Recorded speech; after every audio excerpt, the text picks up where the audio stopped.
Assalamualaikum warahmatullahi wabarakatuh. Halo anak-anak, bagaimana kabar kalian hari ini? Semoga tetap sehat dan semangat dalam belajar di rumah ya. Baiklah, sebelum pembelajaran dimulai ada baiknya kita membaca lafaz basmalah. Bismillahirrohmanirrohim. Kita mulai pemateri hari ini adalah bilangan bulat matematika kelas 6 SD atau MI. Kita berfokus pada materi sifat-sifat operasi hitung bilangan bulat. Sifat-sifat operasi hitungan bilangan bulat yang pertama ada sifat komutatif atau artinya adalah pertukaran. Sifat komutatif artinya adalah sifat pertukaran. Ini berlaku komutatif pada penjumlahan. Contoh saat 3 ditambah 4 sama dengan 4 ditambah 3. Kita lihat letak posisi angka 3 itu berada di depan, sedangkan angka 4 berada di belakang ya. Kita tukar tempat, 4 berada di depan dan 3 berada di belakang. Sehingga dapat kita jumlahkan 3 ditambah 4 adalah 7 sama dengan 4 ditambah 3 adalah 7. Ini sehingga berlaku komutatif pada penjumlahan. Karena meskipun berpindah tempat hasilnya pun sama. Komutatif pada perkalian. Contoh 7 dikali 3 sama dengan 3 dikali 7. 7 berada di depan dan 3 berada di belakang. Nah, kita tukar tempat, 3 di depan dan 7 di belakang. Maka akan kita kalikan hasilnya. 7 dikali 3 adalah 21 sama dengan 3 kali 7 adalah 21. Berarti ini berlaku komutatif pada perkalian ya. Karena pindah posisi pun atau pertukaran tempatnya hasilnya sama. Perlu kalian ingat, tidak berlaku sifat komutatif pada pengurangan atau pembagian. Perlu diingat kembali, sifat komutatif pada pengurangan atau pembagian itu tidak berlaku. Kita ambil contoh. 8 dikurang 2 itu tidak sama dengan 2 dikurang 8 karena hasilnya beda ya. Yang bisa dikatakan komutatif itu karena biarpun berpindah tempat, posisi letaknya hasilnya sama, dan ini tidak berlaku pada pengurangan karena 8 dikurang 2 adalah 6, tidak sama dengan 2 dikurang 8 negatif 6. Hasilnya berbeda, maka tidak berlaku sifat komutatif pada pengurangan. Kita ambil contoh lagi di dalam pembagian. 10 dibagi 2 itu tidak sama dengan 2 dibagi 10. Mengapa demikian? Karena 10 dibagi 2 itu tidak sama dengan 2 dibagi 10. Hasilnya beda ya. Karena 10 dibagi 2 adalah 5, sedangkan 2 dibagi 10 adalah 0,2. Di sini bisa dilihat ya. Maka ini tidak berlaku sifat komutatif pada pembagian.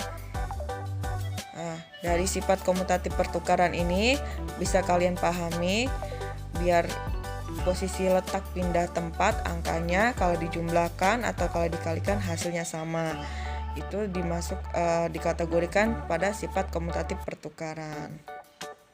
Sifat asosiatif artinya adalah pengelompokan. Sifat asosiatif atau dalam arti sifat pengelompokan.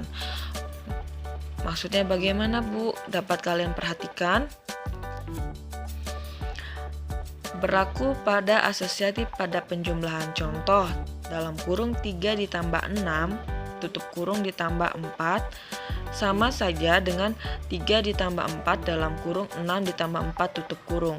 Pengelompokan di sebelah kiri ini ada pada 3 dan 6, sedangkan yang sebelah kanan ada pengelompokan 6 dan 4. Bisa kalian perhatikan ya. Maka 3 ditambah 6 dapat kita tulis 9 ditambah 4. Bisa kalian pahami ya, sama dengan 3 ditambah, kita selesaikan dulu yang dalam kurung, 6 ditambah 4 hasilnya 10 ya. Maka dapat kita tulis 3 ditambah 10. Dapat kita jumlahkan 9 ditambah 4 adalah 13, sama dengan 3 ditambah 10 hasilnya pun 13, sama ya hasilnya. Maka ini berlaku asosiatif pada penjumlahan. Baiklah, berlaku asosiatif pada perkalian.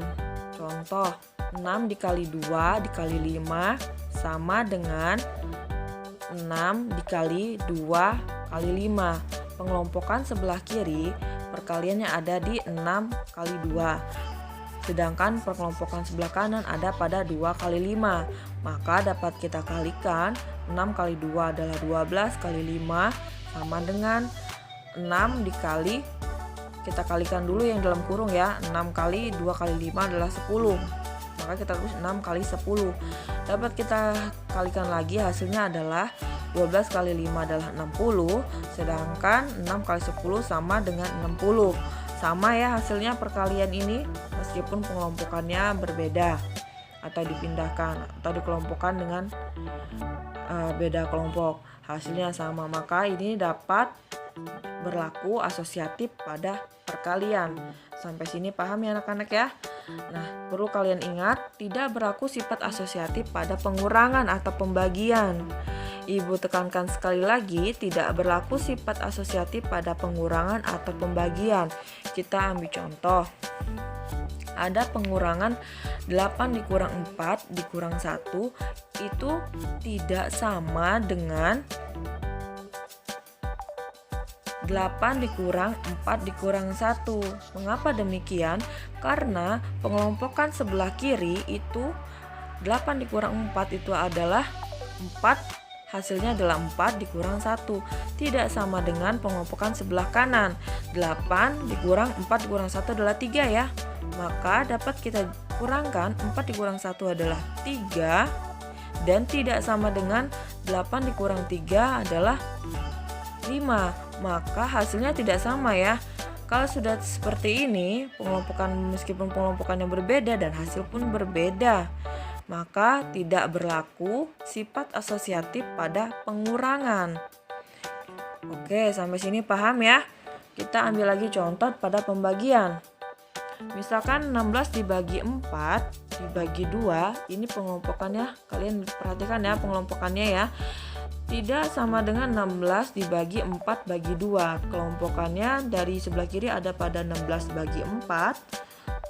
Itu hasilnya adalah 4 bagi 2. Sedangkan pengelompokan sebelah kiri ada pada 4 bagi 2.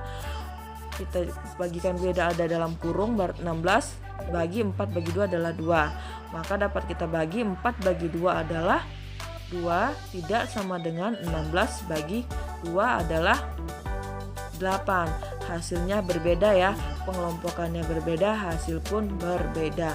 Maka ini tidak berlaku sifat asosiatif pada pembagian. Bisa kita simpulkan, sifat asosiatif atau sifat pengelompokan ini berlaku hanya pada penjumlahan dan perkalian, dan tidak berlaku sifat asosiatif pada pengurangan atau pembagian.